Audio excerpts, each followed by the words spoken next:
rasa kurang, tambah bulat. Iya, iya, Atau iya, iya. misal kita ingin cari pacar lah, Oke, setuju, tapi setuju. sponsornya itu adalah rasa menginginkan cinta. Kita menginginkan cinta karena kita tidak mencintai diri sendiri dong. Iya. Ya kan? Walaupun secara doing kita dapat, pasti diselingkuhi akhirnya. Jadi kita perlu menyadari rasanya, kemudian spontan bergerak, itu hasilnya lebih bagus. Mencintai diri sendiri sama percaya diri beda nggak sih, Mas? Wah, kok. Oke, Mas Riko, dilanjutkan lagi ya Mas Riko ya. Banyak sekali sahabat-sahabat itu yang, mohon maaf Mas Riko, terjebak pada yang namanya figur otoritas. Bahkan sampai menghabiskan uang banyak banget dengan berbagai macam modus, baik itu dalam konteks religi maupun spiritual. Ternyata, aduh, spiritual juga lebih ngeri gitu ya, figur otoritas. Dan guru-guru modern juga banyak yang pakai cara-cara seperti itu gitu, sehingga memakan banyak korban penipuan secara halus bermodus spiritual, maupun ada yang dibingkai dengan torikot, ada yang dibingkai dengan ajaran tasawuf, ada yang dibingkai dengan ajaran kejawen, dan lain sebagainya dan seterusnya gitu.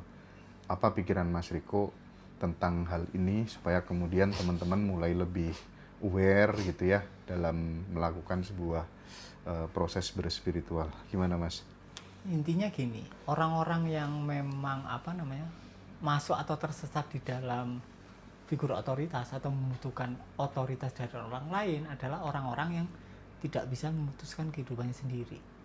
Karena waktu kecil dia banyak diatur oleh orang tuanya, dikekang dengan berbagai aturan. Otomatis waktu gede dia nggak tahu nih jalannya kemana, otomatis butuh orang lain. Jadi dia akan lebih senang diarahkan orang lain. Nah di situ guru muncul. Dan memang kebutuhan masyarakat nggak bisa dipungkiri. Kalau masyarakat butuh pasti ada yang datang, ya kan? Tapi kalau masyarakat udah nggak butuh ya itu akan punah sendiri. Soal kebutuhan. Jadi yang perlu kita garis bawahi adalah melenyapkan trauma masa kecil atau rasa-rasa. Itu kan rasa kurang bebas kan? Rasa merasa terkekang kan? Nah itu yang perlu disadari total. Kemudian ketika itu tersadari total ya kita kan nggak akan butuh figur otoritas.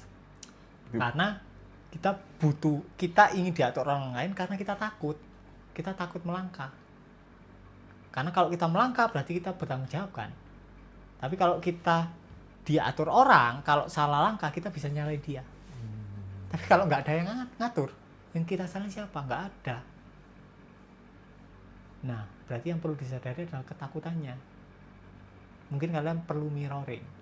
Mirroring, disadari ketakutannya, atau mirroring dalam gelap juga bagus. Sekaligus kita mengirimkan pesan ke semua orang tua supaya tidak terlalu mengekang anaknya mungkin ya Mas. Ya. Jadi orang-orang yang fanatik justru itu sangat berefek. Yang kedua, yang perlu kita garis bawahi adalah ketika kita ada ketakutan, kita akan memandang orang lain sebagai guru.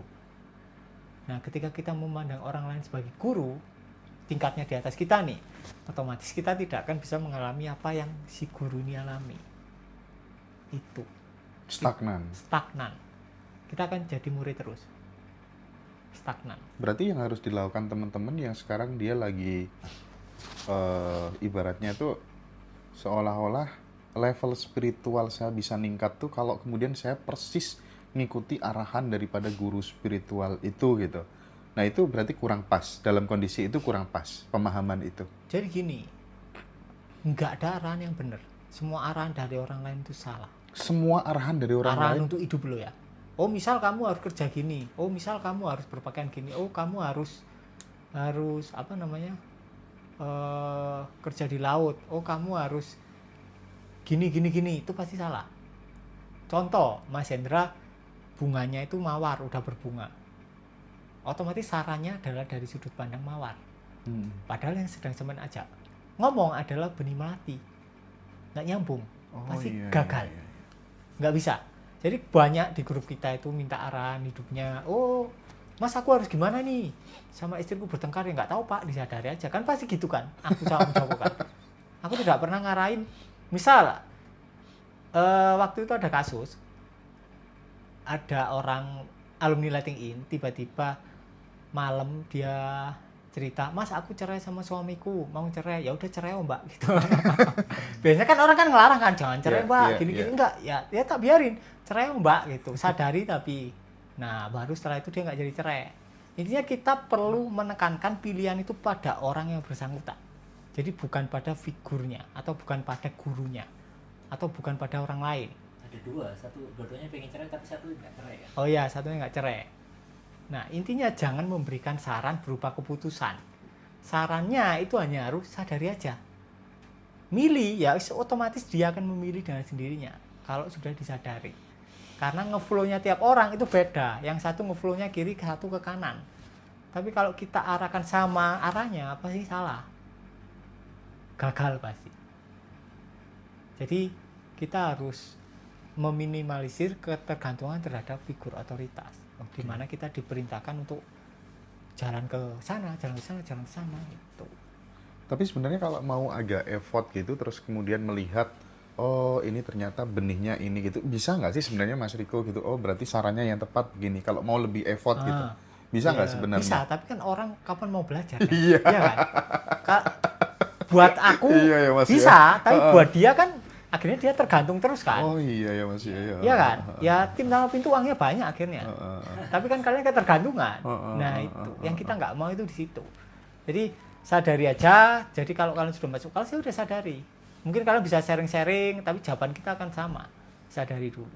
Karena nanti keputusan ya nanti akan terambil dengan sendirinya. Oke. Hanya dengan kata disadari gitu. Orang kan masih ya sih maksudnya disadari gitu kan. Nah, karena lagi-lagi Mas Riko selalu mengulang yang penting disadari gitu. Itu kalau di breakdown, kata disadari itu gimana Mas? Sampai kemudian bisa mengurai keruwetan masalah dan beban hidup banyak orang gitu. Sebelum nanti praktek di kelas Zoom tanggal 31 sampai 1 Oktober, mungkin ini bisa dikasih kisi-kisi dulu gitu. Di breakdown makna disadari itu. Jadi, meskipun ini didetailkan, orang akan gagal paham. Jadi kalian perlu praktek mirroring 20 hari, nanti kalian paham sendiri. Salah, paham sendiri. Di WS 3 jam. Oke. Di WS kita bahas 3 jam. Itu pun kalau kalian nggak praktek, kalian nggak paham. Meskipun kepala kalian paham, tapi secara realita kalian belum mengalami. Misal, Mas Hendra bilang, Mas Hendra tak ceritani rasanya apel. Ya kan sampean belum mengalami kalau belum makan apel. Nah, itu yang perlu kita garis bawahi. Jadi kita perlu praktek, makanya mirroring itu adalah pre-lighting in. Kalian perlu lakukan dulu. Baru kalian tahu, oh ternyata sadari itu kayak gini. Walaupun aku ngomong, ya sadari itu kayak kita menyaksikan bohlam. Secara definisi bener. Tapi kalian pasti akan gagal paham. Oh berarti ya tinggal dilihat gini. Ketika kalian melihat, kalian terpisah sama objeknya, berarti kalian salah. Harus mengalami sendiri. Antara mirroring sama berada di sebuah keheningan atau kegelapan itu lebih cepat mana, Mas? Atau cocok-cocokan atau seperti apa? Atau fungsinya beda? Fungsinya kalau kegelapan itu biasanya lebih ke ketakutan. Itu. Ketakutan soal apapun? Kematian. Lebih cepat tercerahkan. Oke. Tapi kalau untuk kehidupan ya, kehidupan duniawi ya mirroring. Kalau untuk terang. Duniawi mirroring. Terang ya. Terang. Karena spektrumnya kan lebih luas. Nggak cuma takut mati. Kalau the power of ngedot tuh gimana, Mas? Yang ngedot? Ya itu kan Mas Riko kan sering ngajarin orang-orang yang sudah tua-tua tapi disuruh ngedot kayak bayi gitu ya. Itu tujuannya untuk apa, Mas? Jadi gini, waktu kecil itu kan pasti minum ASI kan, payudara kan. Dan kebanyakan orang pasti disapi, kurang. Oh iya. Ya kan? Diberhentiin sebelum waktunya gitu ya. Nah, bagi bayi payudara sama ASI itu adalah simbol cinta sekaligus makanan. Nah, ketika dia disapi ya, waktu gede dia tidak atau kurang mampu mencintai dirinya sendiri. Makanya perlu ngedot, diganti ngedot. Oke. Itu masuk materi WS. Dapat materi ini tentang ngedot dan lain sebagainya, itu nanti bisa di workshop ya. 3 jam ya Mas Joko ya? Udah 4 jam selama 2 hari. 4 jam selama 2 hari ya. Jadi total workshopnya nanti 8 jam, teman-teman juga dapat Lebih kadang. lebih kadang ya, jam. Iya. 10 jam. Ada rekaman juga. Ada rekamannya juga teman-teman ya. Dan ada nanti dibimbing di grup. Mas Riko, terkait dengan ini, kan banyak ya Mas Riko ya, teman-teman tuh yang menderita soal pacar, soal pasangan, soal pekerjaan, dan yang paling banyak adalah soal finansial, yang lagi kesulitan dan berada di titik terendah. Yang harus dilakukan apa Mas Riko? Yang paling simple gitu, yang mudah semua orang bisa gitu. Nggak ngapa-ngapain. Nggak ngapa-ngapain. Semua orang kan bisa. Nggak ngapa-ngapain. Kan? Oke. Nggak ngapa-ngapain, disadari yang ingin berusaha. Oke. Itu selesai semua pasti. Oke, nah itu andai kata kemudian dikomparasikan dengan antara nggak ngapa-ngapain sama ngapa-ngapain gitu. Yang ngapa-ngapainnya itu misalnya karena kita sadar bahwa kita adalah terhubung satu sama lain gitu ya, menolong orang lain sama dengan menolong diri kita gitu ya. Misalnya kita mencoba untuk berbagi, nolong orang, nyenengin orang aja secara acak gitu kira-kira ya. Nah, itu lebih realistis mana Mas Riko untuk perubahan hidup yang lebih baik gitu. Jadi konsep pertama yang disampaikan Mas Riko, nggak ngapa-ngapain, nyerah senyerah-nyerahnya, malas semalas-malasnya gitu ya. Yang kedua adalah berbuat baik apa aja sebisamu gitu. Itu gimana Mas Riko? Jadi itu satu konsep, sama kan hasilnya. Ketika kita nggak ngapa-ngapainnya benar, dalam artian kita nggak ngapa-ngapain, dalam kutip kita menyadari Joko yang sedang berusaha ngapa-ngapain, ya kan, ingin menyelesaikan masalahnya, otomatis kita akan mengalami kedamaian. Jokonya hilang. Kemudian gerakan akan muncul secara sendirinya. Bukan berarti kita nggak ngapa-ngapain terus nggak muncul dorongan gerak, nggak. Ketika kita nggak ngapa-ngapain menyadari Joko yang ingin berusaha, Justru akan muncul spontanitas dari dalam. Spontanitas, dan itu pasti hasilnya bagus. Oke. Nah itu satu rangkaian aslinya. Iya. Kalau kita langsung terjun ke doing, hampir bisa dipastikan sponsornya adalah rasa kurang. Kita bulat. Iya. Atau misal kita ingin cari pacar lah. Oke, setuju. Tapi sponsornya itu adalah rasa menginginkan cinta. Kita menginginkan cinta karena kita tidak mencintai diri sendiri dong. Iya. Ya kan? Walaupun secara doing kita dapat, pasti diselingkuhi akhirnya. Jadi kita perlu menyadari rasanya, kemudian spontan bergerak, itu hasilnya lebih bagus. Mencintai diri sendiri sama percaya diri beda nggak sih Mas? Sama sih. Sama. Jadi gini, bisa diambil konklusi gini Mas. Orang yang mencintai dirinya sendiri, orang yang percaya diri, itu lebih mudah dapat pasangan gitu nggak sih kira-kira? Gitu ya? Oke.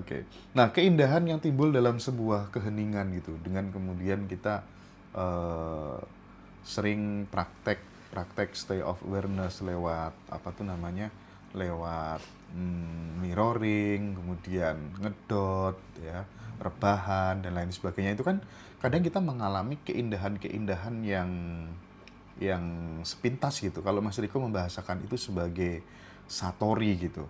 Nah, satori itu kira-kira sudah lumayan bagus atau justru abaikan aja yang model-model begitu. Bagaimana kita ketika menghadapi satori-satori seperti itu, Mas?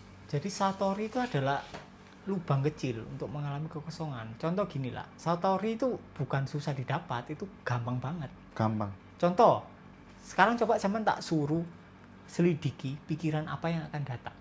Coba. Justru munculnya lama. Iya kan? Munculnya lama, malah nggak muncul gitu. Malah Ya muncul muncul kan? tapi butuh waktu yang Butuh agak waktu lama. kan? Iya. Butuh waktu, berarti kan itu kosong. Sebelum kedatangan pikiran dan setelah kedatangan pikiran kosong kan? Itu satori, kosong. Oke. Tapi ketika muncul, kan ada keramaian kan? Tapi ketika sampean sudah mengalami satori beberapa kali, sampean akhirnya tahu bahwa kekosongan atau satori itu bukan sekedar jeda, tapi background. Latar belakang. Tapi iya loh Mas Joko ya. Ketika kemudian aku memejamkan mata gitu, terus kemudian aku bilang, aku pengen tahu pikiran apa yang habis ini muncul gitu. Malah justru nggak muncul gitu. Malah lama gitu. Nggak ada. Karena kita aware. Nah, kita waspada kita gitu ya. waspada. Diam tapi dalam kondisi waspada. Oke. Itu salah satu satori. satori, gampang kan? Nah kalau misalnya kayak tiba-tiba gitu ya Mas, kita udah mulai aware gitu kan. Loh, aku kok denger pohon berbicara gitu. Loh, aku kok denger penampakan unicorn kayak gini. Itu tuh Satori apa enggak, Mas? Bukan. Satori itu kosongnya. Satori itu kosongnya. Nomenanya. Kalau kayak kita lihat unicorn, Ha. tiba-tiba dapat bisikan, itu Ha. kan sama kayak suara pikiran, objek. Pikiran. Oke. Objek. Jadi kesalahan orang adalah tertipu di fenomena spiritual. Kayak ketemu unicorn terus dipesenin apa, Iya, iya. disuruh apa, nah itu abaikan saja. Nah, Mas Riko kan dalam percakapan kita selama ini seringkali kemudian memberikan contoh atau menyebut tentang ajaran Zen gitu ya. Nah, bagaimana Mas Riko caranya guru-guru Zen untuk kemudian nyadarkan muridnya gitu? Ada nggak gerakan-gerakan apa atau kemudian tips dari guru-guru Zen agar kemudian tuh kita bisa stay off awareness gitu? Kalau guru Zen itu contoh lah, contoh sampean lucu hasilnya kalau guru Zen. Misal sampean murid lah datang, Iya. belum ngomong nih, sampean udah dipukulin duluan. Dipukulin. Beneran, dipukulin. Dengan dipukulin, misal kita baru kenal nih, sampean mau belajar, terus tak pukulin, kira-kira sampean langsung ngeheng nggak? Kosong nggak? Iya. Ya itu gampang kan? Tapi muridnya biasanya nggak paham. Jancuk Baru gimana setelah ya? mengalami baru paham. Enggak jancuk, enggak Oh, mungkin enggak? muncul jancuk. Enggak ya? Karena sampean ngeheng otaknya. Langsung Langsung hening beberapa menit baru sadar. Oh, ki lapung gendeng lah, ngono kan. Atau tiba-tiba waktu meditasi tiba-tiba dipukul rotan biar waspada. Intinya Zen itu mantap. Hanya bagi yang mentalnya kuat. Oh gitu. Itu. Jadi dari belakang gitu tiba-tiba Tiba-tiba dipukul rotan, gitu ya. Gitu. Itu kan Udah untuk biasa. menjaga kewaspadaan Untuk menjaga sebenarnya ya. kewaspadaan. Keren sih, itu keren. Tapi kalau Hmm. dipraktekkan di Indonesia kayaknya kita akan dituntut. Intinya Zen itu kita hanya duduk dan biarkan rumput tumbuh dengan sendirinya. Intinya kita membiarkan perasaan dan pikiran apa adanya. Itu kuncinya. Sama hasilnya.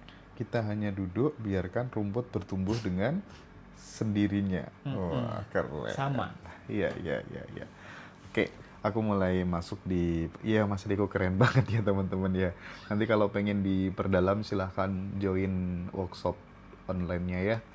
Tanggal 31 Oktober sampai 1 Oktober itu biasanya 2 hari. Di hari pertama sekitar 4 sampai 5 jam, hari kedua juga sama. Dan selama ini teman-teman, pokoknya aku recommended banget ya. Silakan yang mau beli bukunya Mas Riko juga silakan bisa pesan di admin langsung ya. Oke, Mas Riko, ini aku masuk pertanyaan teman-teman di Telegram Mas Riko ya. Assalamualaikum Mas Hendra dan tim Yojiroso, ini pertanyaan ya Mas. Waalaikumsalam. Bagaimana cara menjalani hidup damai sebagai seorang istri siri? Sebagai istri siri gitu ya. Setiap suami bersama istri sahnya, saya merasa tidak enak hati. Karena sikapnya terhadap istri sahnya dengan saya berbeda. Dia selalu nurut dengan istri satu dan selalu membalas WA dengan baik-baik. Tapi dengan saya, dia bisa berkata kasar dan sering mengancam. Saya sudah sering letting in. Nah ini udah letting in tapi masih gagal.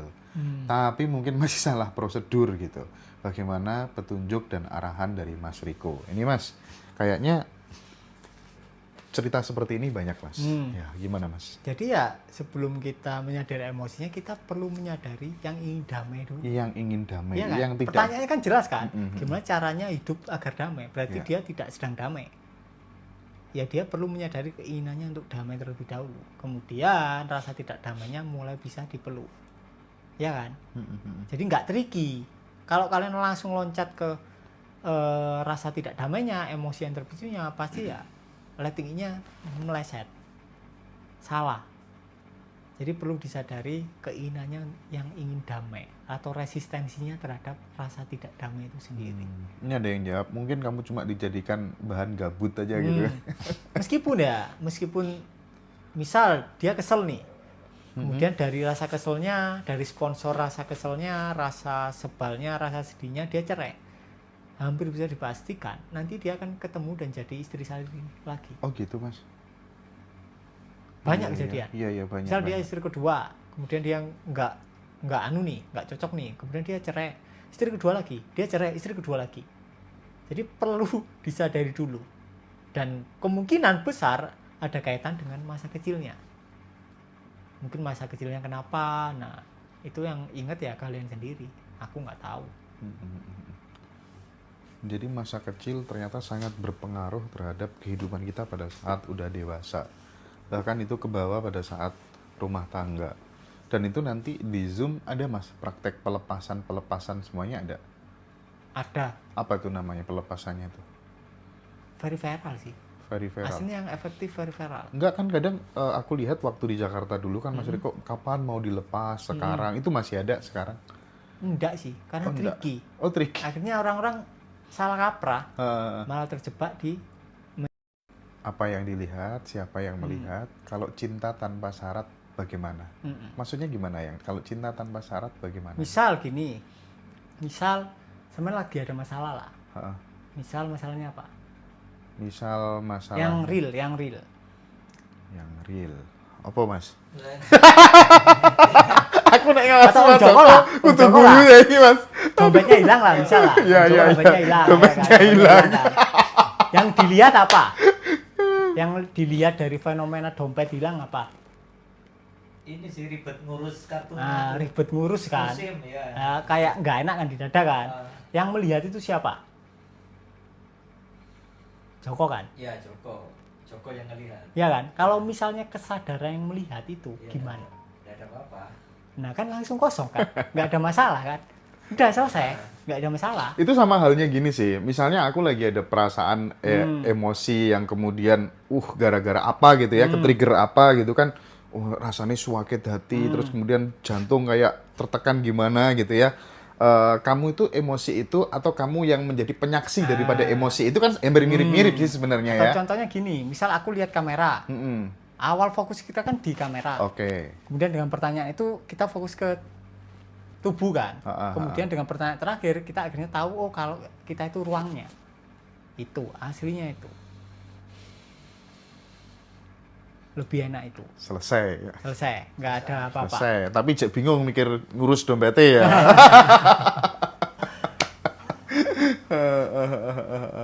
Titik pertanyaan untuk Mas Riko. Bagaimana cara menghadapi ibu kandung yang toksik? Toksik. Kalau diam saja lama-lama sakit jiwa. Kalau dibantah nanti dibilang durhaka. Ini tidak hanya ibu kandung sih mas. Banyak teman-temanku itu yang dihadapkan dengan kondisi bapak yang seperti itu. Keras kepala, serba mau seenaknya sendiri gitu. Itu ternyata banyak ya teman-temanku yang mengalami hal-hal seperti itu gitu. Apa Mas Riko tipsnya biar gimana ya? Biar itu bisa berkurang dan lama-lama menjadi baik. Kita kan nggak bisa mengubah orang lain gitu. Yang bisa kita ubah kan bagaimana respon di dalam kita itu kan. Nah, bagaimana tipsnya dari Mas Riko? Dibiarin. Kan ganti sendiri dibiarin. Yang bikin itu nggak ganti-ganti itu karena kita berusaha mengganti. Oke. Jadi kita perlu berdamai dengan situasi itu terlebih dahulu. Dibiarin. Ya dicintai. Tetap dicintai. Dibiarin itu kan dicintai kan. Oke. Kalau kita tidak mencintai ya kita nggak mungkin bisa membiarkan. Contoh misal si Riko benci Om Hendra lah. Si Riko nggak akan bisa melihat Om Hendra apa adanya. Ngelihat aja pasti gini. Ya sama, ketika kita menyadari dari basisnya ingin melenyapkan perasaannya, ya kita ngelihatnya gini. Tapi ketika basisnya benar, kita ngelihatnya baru benar, baru itu ganti. Makanya poin pertama kalau Siddhartha bilang di Heart Sutra itu cintai baru saksikan. Penting itu. Karena kebanyakan meditator loncat. Belum mencintai dia langsung menyaksikan, pasti gagal. Cintai baru saksikan. Cintai baru saksikan. Oke. Cintai baru saksikan. Jadi teman-teman disadari dulu, dibiarin aja, diterima dan dialami utuh perasaan yang muncul. Nggak perlu dibuang-buang, nggak perlu dilepas-lepas kemana-mana gitu ya Mas Riko ya. Dan ketika kemudian itu sudah hilang dengan sendirinya, tanpa effort terkadang kondisi bisa berubah sesuai kemauan kita sebelumnya. Iya. Biasanya orang nggak sadar kalau udah berubah. Oh nggak sadar. Karena Jokonya udah ganti. Oh iya Iya kan? iya. Biasanya setelah 2 bulan diingatkan suaminya, "Ma, kamu kok udah nggak marah-marah. Sekarang kok kita lebih harmonis." Nah, itu kita baru sadar biasanya. Itu Akan beda, perubahan itu beda Mas sama positive feeling dan positive thinking itu kira-kira ada miripnya nggak sih Mas? Kira-kira loh ya. Kalau misalnya ada yang ngambil dari sudut pandang seperti itu, karena kan kalau aku baca buku Magnet Rezeki itu kan kalau nggak salah juga begitu gitu. Nggak penting faktanya apa. Yang terpenting adalah bagaimana respon di dalamnya dengan apa tuh namanya, dengan praktek positive feeling, positive thinking, itu juga banyak yang mendapatkan keajaiban. Gimana Oke, Mas Riko? jadi positive thinking, positive feeling itu benar. Secara teori dia benar. Prakteknya biasanya salah. Misal, kita disuruh berpikir positif, tapi yang kita lakukan nggak berpikir positif. Kita sedang melawan pikiran yang negatif. Iya, iya, aku pernah juga ada Iya orang kan? ngomong seperti itu. Kalaupun iya, iya. kita berusaha apa namanya itu positive feeling, tetap ada perasaan negatif yang gandoli atau kayak narik tangan kita lah. Iya, iya. Karena belum selesai emosi negatifnya. Jadi perlu, kalau di materi letting in ada namanya apa namanya, penyelaman dualitas, itu ada di endowment. Oke. Keren banget. Ada tanya, Om, di meja itu buku yang gambarnya catur itu teknik catur satu langkah skakmat. Ya, untuk memulai itu. Itu buku untuk yang advance teman-teman. Kalau kamu baru jangan baca buku itu. Ekstrim, serius. Bayang-bayang Tuhan tuh ngeri pokoknya. Aku baca itu, jangkrik gak biyen-biyen aku mau coba buku iki gitu kan. Dan banyak teman-teman yang heboh setelah iya itu bukunya bagus, banyak yang memberikan kesaksian. Keren ya. Kalau yang gambar cewek itu Eleftheria. Tapi baca dong yang bayang-bayang Tuhan, ngeri itu. Silakan teman-teman nanti pesan di admin langsung ya. Iya, itu buku bahaya, jangan. Kalau untuk basic, intermediate jangan dulu ya. Sumbunya dipanjangin dulu, baru baca buku bayang-bayang Tuhan. Sumbu pendek nggak boleh baca buku ini. Oke ya? Bukan lebih curang lagi itu. Hostnya juga bagus, jancuk. Joko. Oke ya, teman-teman. Terima kasih banyak. Kita break dulu, kita minum-minum dulu. Yang di TikTok, aku off dulu ya, teman-teman ya. Nanti ada sesi akhir sama Mas Riko ya, biar Mas Riko ada kesempatan untuk jeda sebentar. Jangan lupa yang